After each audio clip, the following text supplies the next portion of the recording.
Habari za leo mpendwa wa mtazamaji na msikilizaji popote pale ambako unaendelea kututegea sikio na kututazama kwa wakati huu. Matumani yetu ni kwamba nyote mnaendelea kuwa waheri wa afya hapo mlipo na mnakurubia runinga zenu ili kufahamu kile ambacho tayari kimejiri kupitia chaneli yetu.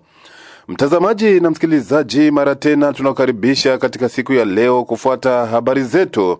Habari zetu hizi tunakutangazia mubashara kutoka mashariki mwa Jamhuri ya Kidemokrasia ya Kongo, na tunakusii mara tena kama bado kusubscribe kwenye chaneli yetu, basi ufanye hivyo ili uwe na urahisi wa kupata habari, vipindi na mambo yetu mengine tofauti vyenye kuwa na ukweli na uhakika. Jina langu mchumbe wa mkulima na Fatuma. Tuanze habari zetu na huko jimboni Kivu Kaskazini, mashariki mwa Jamhuri ya Kidemokrasia ya Kongo ni kwamba katika maeneo ya jimbo la Kivu Kaskazini kuna taarifa kwamba waasi wa M23 wameanza kujiondoa katika vijiji kadhaa vya tarafa ya Rubero.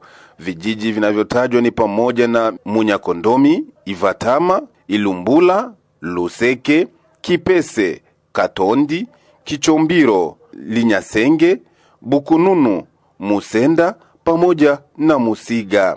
Kwa mujibu wa mashuhuda unaohaminika kutoka eneo hilo, eleza kwamba wasi hao wanajiondoa kwa miguu wakielekea kusini mwa tarafa hilo la Rubero.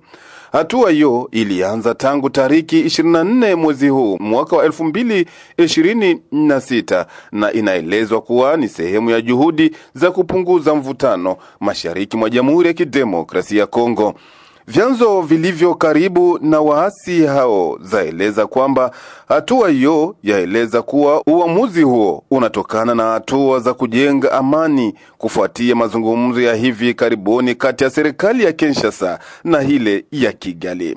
Hadi sasa mamlaka ya waasi wa M23 haijatamka lolote kuhusiana na hatua hiyo ya wao kuendelea kujiondoa katika vijiji tofauti vya tarafa hilo la Rubero. Mara kwa mara vikosi vya waasi wa M23 wanakuwa kijiondoa katika maeneo kadhaa wa kadha, na hivyo basi baadaye wanakuwa wakirejea mara tena.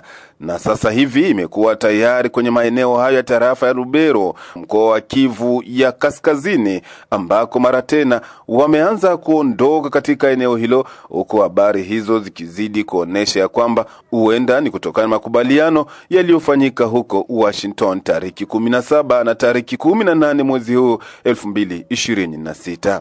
Mtazamaji, upande wako nafikiri, je, wanaondoka kweli kweli au namna gani?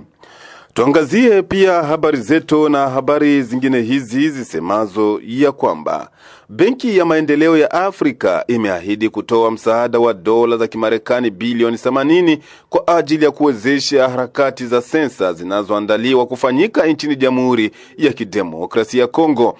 Mwenzetu Safari Dilwe Alimasi na ripoti kamili. Naam. Katika meza duara iliyolenga kuhamasisha wafadhili kwa ajili ya kufadhili shughuli za sensa ya pili ya jumla idadi ya watu na makazi katika Jamhuri ya Kidemokrasia ya Kongo, miongoni mwa washirika waliokubali kusaidia kifedha mchakato huu ni Benki ya Maendeleo ya Afrika, ambayo imeeleza hatua hii kuwa ni ya kihistoria katika historia ya nchi. Kwa mujibu wa Mamadou Coulibaly, kaimu mwakilishi wa nchi wa benki hiyo, taasisi yake imejitolea kukusanya dola milioni 80 za Kimarekani ili kuunga mkono juhudi za serikali katika kutekeleza sensa ya pili inayolenga kutambua idadi ya watu wa kaya kote nchini, karibu miaka 40 baada ya zoezi la mwisho. Amesema kuwa mchango huo utagawanywa katika sehemu mbili kuu. Dola milioni 50 zitagharamia moja kwa moja shughuli za sensa, huku dola milioni 30 zikitumika kuimarisha uwezo wa taasisi za kitaifa, hususan chuo cha taifa cha takwimu pamoja na miundo inayohusika na upangaji, programu, bajeti, ufuatiliaji na tathmini. Akizungumza kwa niaba ya mwenzake Mohamed Sherif, naibu mkurugenzi mkuu wa benki hiyo kwa Afrika ya Kati, Coulibaly alisifu hatua muhimu iliyopangwa na DRC katika kufanikisha mradi huu. Aliongeza kuwa taasisi hiyo haiondoi uwezekano na kuongeza msaada zaidi baada ya maamuzi ya ndani ya shirika. Alisitiza kuwa lengo ni kuhakikisha utekelezaji bora wa uwazi na endelevu wa zoezi hilo, huku akibainisha kuwa mradi huu utawasilisha mbele ya bodi ya wakurugenzi kabla ya mwisho wa mwaka na majadiliano yataendelea na waziri wa fedha ili kuchunguza uwezekano wa fedha za ziada. Lengo kuu la meza hiyo ya duara lilikuwa kupata ahadi thabiti kutoka kwa wadau wote ili kuhakikisha upatikanaji wa rasilimali za fedha za kutosha zinazotabirika na endelevu kwa ajili ya kukabiliana na changamoto za kidemografia na kuandaa sensa hiyo. Hata hivyo, serikali inakabiliwa na changamoto kubwa ya kifedha, kwani gharama ya jumla zoezi hilo inakadiriwa kufikia dola milioni 192,000 za Kimarekani.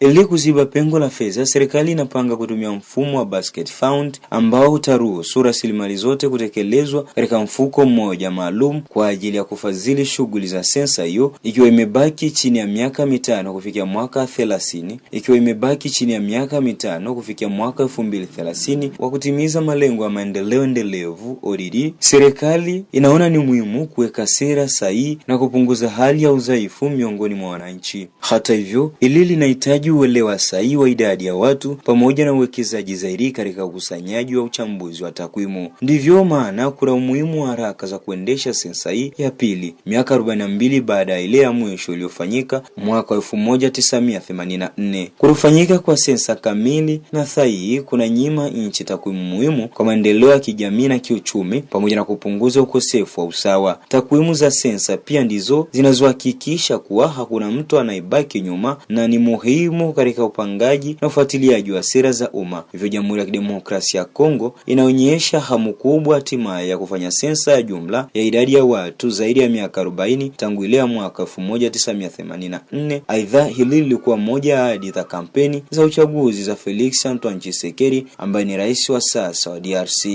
Habari zetu pia tuangazie na habari zingine hizi za huko Mboko. Ni kwamba milio ya risasi imesikika kwa uwingi katika kijiji cha Mboko, makao makuu ya sekta ya Tanganyika, tarafani Fizi, asubuhi ya siku ya 3 ya wiki tunayo. Risasi hizo zimewafanya baadhi ya wananchi kushikwa na wasiwasi mkubwa pale ambako chanzo cha hali hiyo kilikuwa bado kujulikana. Kwa mujibu wake Sami Amim Kortikol, kiongozi makamu wa shirika la raia tarafani Fizi, ametoa hapa picha halisi ya namna hali hiyo ilivyokuwa katika maeneo hayo ya kijiji cha Mboko. Ndio, milio risasi ilisikika leo asubuhi mwendo wa 5h du matin, 5h20 minutes. Walikuwa wazalendo ambao walikwenda kupiga risasi. Ilikuwa just kucelebre kuonekana kwa komanda Mchingwa mwenye alipotea yapata 1 semaine et demie sasa. Alipoteaka Kimazingaombo, ila ambao tunasema Mkibembe kwenda Swaswa, na baada ya muda mrefu kumtafuta alikwenda kuonekana mazingira pia ya kutatanisha. Katika ile hali sasa ya kuselebre kuonekana kwa kiongozi wa wazalendo, njoo ilipelekea askari jeshi wa kizalendo kupiga risasi kiolela kwa kuashiria furaha yao kwa kuonekana kwa kiongozi.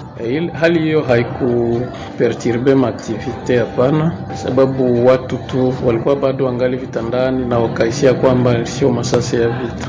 Ndio, kama shirika la raia, hali kama na hii tumeipokea kwa mshtuko mkubwa, sababu ilikwenda kushtua raia walio wengi, maana ni kitendo ambacho hatukutarajia, na ndio maana tunaomba wakati kutafanyika majaribio ya kupima silaha, vitendo vya shangwe kama na hivi, ni lazima kutaarifu raia kusudi raia wapunguze ile woga na mshtuko. Na huko Mukera ni kwamba mkuu kiongozi wa kijiji cha Mukera na kando Mboka Etumbula wa 13 amekanusha habari zilizozagaa mitandaoni ya kwamba kuna kuwa na askari jeshi wa taifa FARDC mmoja aliyekutwa ameuawa hapa Mukera.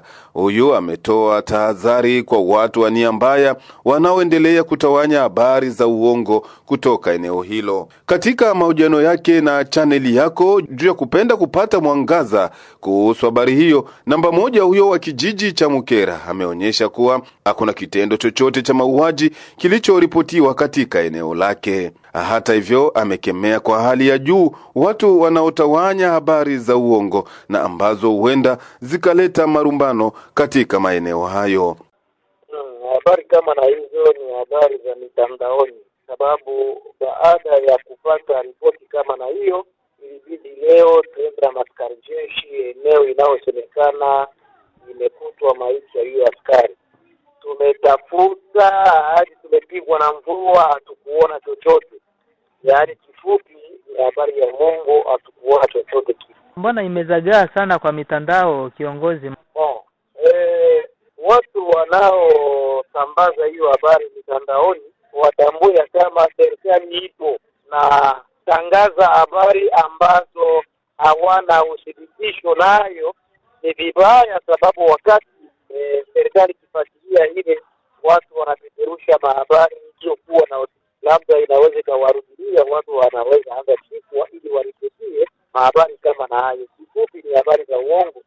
Mchana kutwa tumetafuta hiyo eneo, hatukuona chochote. Ujumbe ambao naweza nikaupeleke kwa wanakijiji wa Mukera, tel bushi autorite ni nini mkuu wa kijiji, alafu wakati wanapopeperusha habari kama na hiyo isiyothibitishwa inabidi waache, sababu kesho kutwa inaweza kawaletea shida. Habari kama na hiyo inabidi wanaipeleka kwa mkuu wa kijiji. Mkuu wa kijiji anaenda thibitisha hiyo habari, anaita vyombo husika vya usalama, wanaenda tizama hiyo habari kama ni kweli. Ikishahakikishwa ni kweli, ndio watu wanazosambaza habari kama na hayo mitandaoni. Na kuanza kupeperusha habari isiyothibitishwa, hiyo ni kosa kubwa. Wakaaji hawapashi kufanya hivyo au kuendelea na vitendo kama na hivyo. Kwa sasa Mukera hali ni shwari, hakujawa hali za ukosefu wa usalama, tulivu kwa sasa. Kila mtu anafanya shughuli zake kama vile kawaida, hamna. Tuangazie huko Baraka. Ni kwamba uongozi wa shirika la raia NDC Chumvi ya Kongo mjini Baraka umewataka raia wa Baraka, Fizi na Uvira kujiunga kwa wingi kwenye mafunzo ya kijeshi yanayoendelea kijijini Masisa tarafani Fizi. Hivyo ni baada ya uchache wa vijana wa maeneo hayo kuripoti kwenye mafunzo hayo. Akizungumza na chaneli yako, Bwana Lusambia Wanumbe, mwenyekiti wa NDC Chumvi ya Kongo mjini Baraka, ameonesha umuhimu wa mafunzo hayo ya kijeshi na kuhimiza raia, hasa vijana na mabinti, kujorozesha kwa wingi ili kupata mafunzo hayo. Ninataka kufaidia fursa hii ili kuhamasisha wandugu, marafiki, hasa vijana kwa ajili la mafunzo ya kijeshi. Kama vile tunavyojua sote, hapo Kikonde tumepata bahati ya kupewa centre de formation. Centre de formation militaire. Najua kama ilikuwa vita, haikukuwa jambo rahisi ili centre hiyo itiliwe Fizi. Ilikuwa vita kubwa sana, lakini pamoja na mapenzi ya Mungu yamefanyika hivyo. Sasa nakuja mbele ya wandugu, marafiki, wa baba, wa mama, kuhamasisha ili tuelewe ya kuwa hiyo centre de formation pour Kikonde ina umuhimu wake. Ina umuhimu wake, ndio maana tusijiache nyuma ili sisi tukalia kesho yake tutakapotawaliwa na wengine makabila kutoka ngambo na ngambo, ndio wa jemadari hapa, ndio wa kanali hapa, ndio viongozi wa kijeshi hapa. Tunaweza kuwa tena wa kwanza kuzungumzia ya kuwa mbona watoto wetu sisi watu wao, sisi watoto wetu wa watu ambao wapi ambao sisi wenyewe hatukujumuika sana kuingia katika mafunzo haya. Sisi watoto wa Fizi tuelewe ya kuwa hiyo centre de formation ya Kikonde ni ya muhimu kwetu, na ni lazima tutazame mbele, na ni lazima vijana tutazame mbele, wa baba tutazame mbele, wa mama tutazame mbele. Tusitizame tu hapa tu usoni, tuone kwa mambo yako yanaelekea. Ndiyo maana ninahimiza wa vijana tujitokeze kwa wingi kufika huko tupate mafunzo ya kijeshi. Nimekuwa huko, nimeshangazwa, nimekuta kuna makabila, hata watu kutoka Kinshasa, kutoka Lubumbashi, kutoka maprovinsi ingine, wako wengi kutuzidi sisi wenyeji, wakati centre iko katika territoire yetu. Inaweza sikilika vipi watu wengi kutoka Kinshasa, watu wengi kutoka Lubumbashi, watu wengi kutoka Lualaba, kutoka Kisangani, kutoka pembezoni zote za RDC wanajaa huko? Kicha mshangao, hesabu ya watoto wa Fizi ni wachache. Tufungue macho. Mtazamaji na msikilizaji, kupitia hapo ndipo kabisa tumetia nukta kwa habari zetu katika siku hii ya leo. Tunakushukuru kwa kutufuata mwanzo hadi tamati.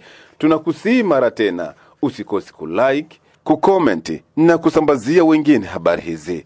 tunasema kwa heri. Endelea kutembelea kwenye chaneli yetu kwa habari zenye ukweli na uhakika.